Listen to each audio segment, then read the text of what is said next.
A new DEADROP Snapshot. Snapshot number 4 just dropped yesterday. I'm recording this a day late because I was out of town yesterday, like I just said.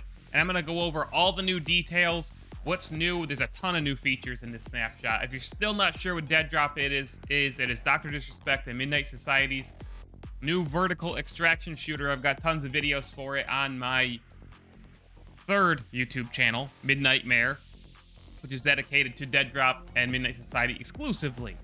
So, with no further ado, let's talk about what's new in this version of DEADROP, which I'm going to play tonight on stream, here on Twitch. Here we go. So, we're going to go over the patch notes. We're going to just look at the patch notes real quick. I'm not going to go word for word. We're going to hit all the big stuff. So, some of the big stuff. New weapon, sniper rifle, proximity chat, stats, armory, customizable weapons, whole bunch of stuff. But let's go over this. Movement, whole bunch of new movement abilities have been added to this snapshot. You can now hang from ledges. It says choose the best place and time to climb up onto a surface or just hang to gain a tactical advantage in the position you're at.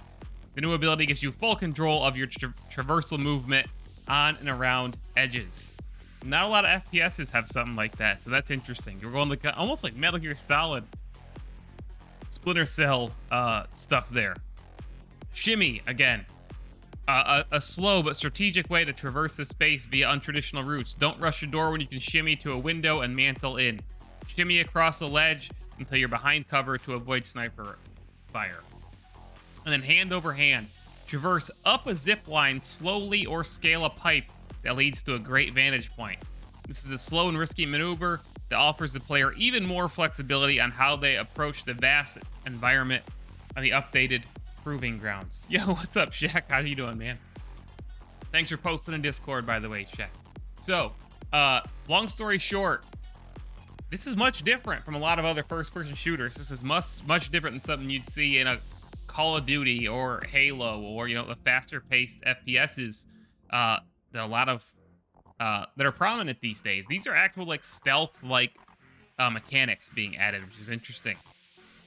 Here we go, the sniper rifle, the new weapon. It can have you can either just shoot it with no scope or you can place a scope on it. I believe up to an 8x scope can be placed on the sniper rifle. You can now swap attachments.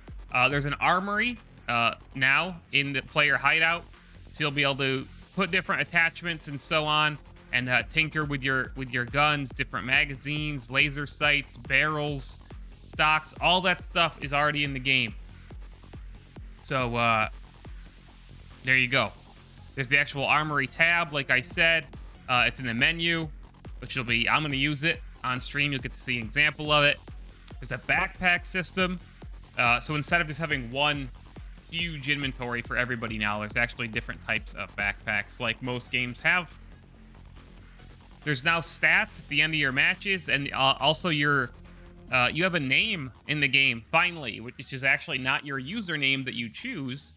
It's actually your variant call sign. So I am Lima Juliet 1, for example. So if I kill somebody, it will say you've been killed by Lima Juliet 1. Proximity chat is another big one. Like we hyped in our YouTube short recently, proximity chat's already implemented in snapshot number 4, and it's 3D, so you can hear if somebody is above you, you can hear if they're to your left, to your right, so on and so forth. Important to note, you can't mute it right now, but you will be able to in the future. And then they also added an in-game feedback button, which is a good idea since they're asking for player feedback as they build this game. They added an actual in-game feedback feature, so you can take the survey right from in the game, which is great. So that is all the features of snapshot number 4. The new movement, the sniper rifle, and then a lot of quality of life features. Proximity chat is the other big one. So I'm going to jump in after our gaming news segment here to start the stream. If the build is live, which it's supposed to be, they just took it down for a quick patch. So that's the DEADROP news for today. If you're watching this later on YouTube, make sure you subscribe to the channel, like the video, comment to help it. All DEADROP fans should be doing so, since this is a dedicated DEADROP channel. And come find me on Twitch, Twitter, Instagram, my other YouTube channels, Facebook, all those places. Use code Mayor on G Fuel. Mayor Reynolds out.